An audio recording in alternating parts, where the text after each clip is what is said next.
ಕೆಂಪೇಗೌಡ ಜಯಂತಿ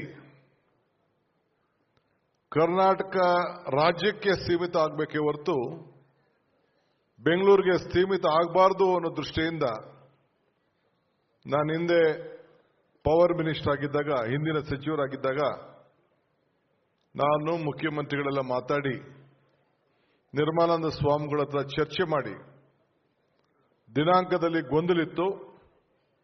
ಅದು ಸ್ವಾಮಿಗಳಿಗೆ ಜವಾಬ್ದಾರಿಯನ್ನು ವಹಿಸಿ ಅವರು ಜೂನ್ 27ನೇ ತಾರೀಕು ಅಂತೇಳಿ ತೀರ್ಮಾನ ಮಾಡಿ ಅದನ್ನು ಸರ್ಕಾರದಲ್ಲಿ ನಾನು ಪ್ರಕಟಣೆ ಮಾಡಿ ಅಲ್ಲಿಂದ ಆಚರಣೆಯನ್ನು ನಾವು ಪ್ರಾರಂಭ ಮಾಡಿದೆವು.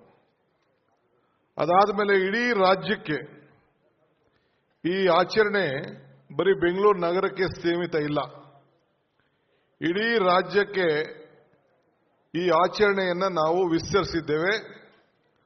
ಬೆಂಗಳೂರು ನಗರ ಕಾರ್ಪೊರೇಷನ್ ವತಿಯಿಂದ ಇಡೀ ರಾಜ್ಯದಲ್ಲಿ ಆಚರಣೆ ಮಾಡಲಿಕ್ಕೆ ಹಣ ಕೂಡ ಕೊಡುವಂತ ವ್ಯವಸ್ಥೆಯನ್ನ ನಾನು ತೆಗೆದುಕೊಂಡಿದ್ದೇನೆ ಅಂತ ಹೇಳಲಿಕ್ಕೆ ನನಗೆ ಬಹಳ ಸಂತೋಷ ಆಗ್ತಾ ಇದೆ.